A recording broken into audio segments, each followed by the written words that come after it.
една голема зграда да ја наполните со отпад. Еве собранието на Република Македонија да го наполните целото со отпад 6 пати. Тоа е количината од 35.000 тони годишно кои што се произведува од страна, реков, на индустријата и на домаќинствата.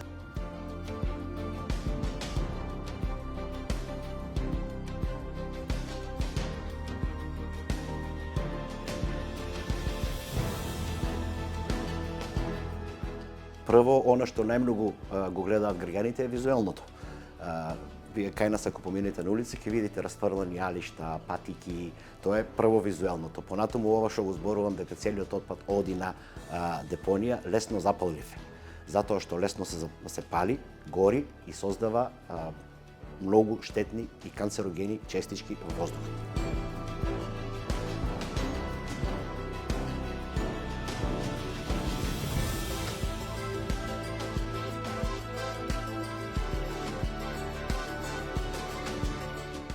Но постојат дури и конфекции кои што го горат овој текстилен отпад. Значи го пресуваат и го горат текстилниот отпад и тоа е видливо дури и со голо око, не ви требаат мерачи за да го видите тоа, се гледа црнчат каде што излегува. Она што е симптоматично е што тоа сите го гледаме, ама никој не реагира. И такви примери знам барем во Штип неколку.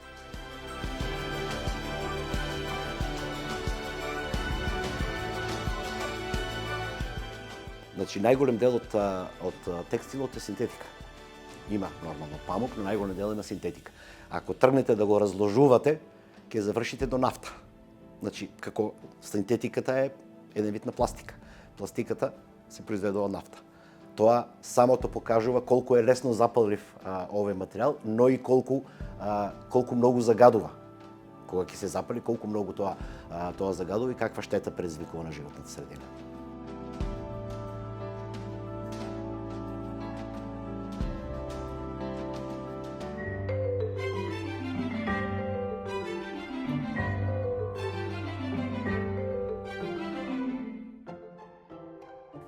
По законот, општината треба да има центри за колекција на текстилен отпад, кои што понатаму тие ќе вршат селекцијата, а ние само ќе бидеме таму присутни за да го земеме, да го транспортираме и да го донесеме овде тој текстилен отпад, но такво нешто не постои се уште, за жал. Ние работиме на тоа да стапуваме во контакт со текстилни компании од нашиот град, во кои што каде што имаме наши точки каде што се собира отпадот и од таму го земаме. Процесот на селекција го водиме ние. Овде се прави можеби најважниот процес во нашето социјално предпријатие. Во ова место каде што се наоѓаме се ситни материјалот кој што го добиваме од текстилните компании и понатаму со негово преработка, со негово чистење се доаѓа до финалниот производ, односно полнењето на производите кои што ги произведуваме.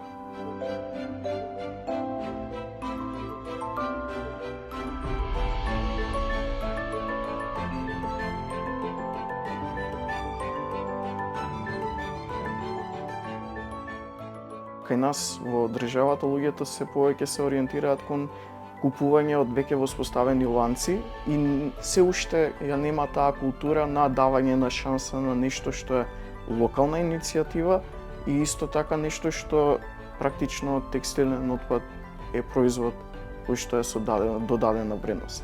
И за сега мораме исто така да работиме, еве тоа го правиме и преку кампањи, на градење на таа култура, еве да ја наречам триф култура, каде што луѓето би биле малку поотворени кон производите кои што ги нудиме ние.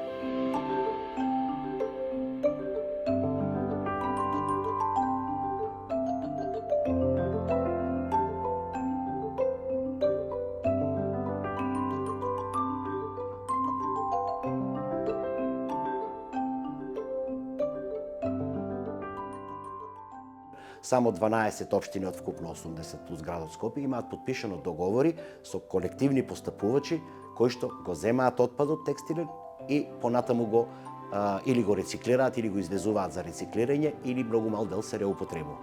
Значи проблемот е дека од оваа количина која што ја споменав, огромен дел, 95%, повторно останува на регуларните депонии, ова се очекува до некаде да се реши со изградба на регионалните депонии, кои што ги зборуваме веќе 10-12 години и кои што очигледно нема скоро да бидат, но тоа ќе биде едно од решенијата, затоа што тогаш отпадот ќе се селектира и посебно ќе се третира.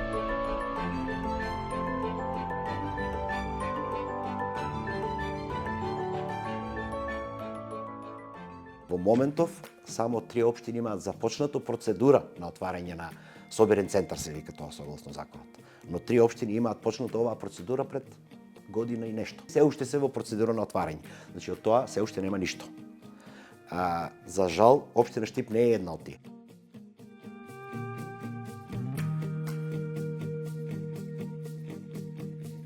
Општини како што е Штип и некои поголеми текстилни општини, кај нас текстилните конфекции работат лом производство.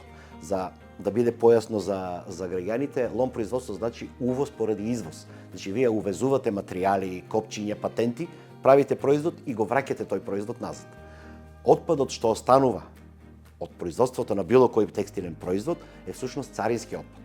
И нашите конфекции мораат на царина да го раздолжат, да го измерат и мораат да го вратат назад, т.е. да го фрлат во комуналниот отпад. Тие не можат да го дадат на некој кој што рециклира. Или можат, ама тоа е малку потешко. Значи има измени, потребни се измени посебно околу царинските, упростување на оваа процедура. Знаете, тоа е исто така некоја балканска гимнастика во која што ќе донесеме закон, потоа ќе го оптовариме со 60-70 правилници и кај оваа регулатива е исто така. Постои голема недоследност помеѓу одредени закони и надлежности на одредени министерства. Например, она што Министерство за животна средина треба да го прави, се коси со она што Министерство за економија треба да го прави. Треба едно седење, едно чистење добро на целата оваа регулатива, за да може да се направи применлива.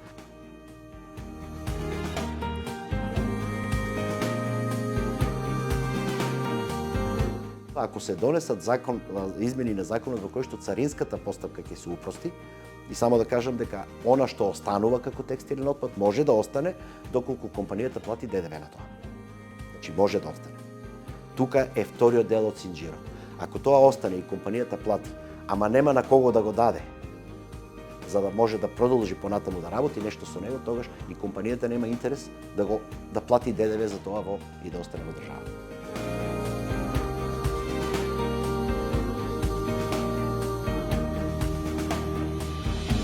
Системот законски е утврден и е многу едноставен. Постои принцип кој што се вика загадувачот плаќа. Оној кој што го пушта во промет текстилот, тој е должен и да управува со него. Но секогаш има кај нас едно но, недоволна контрола, немање на капацитет, пред се на човечки, не на интелектуален, на човечки капацитет кај инспекцијските служби, немање на интерес, колку и да изгледа чудно, прашањата поврзани со животна средина никогаш не се високо на агендата на нашите политичари, било локални, било национални, сега или пред години.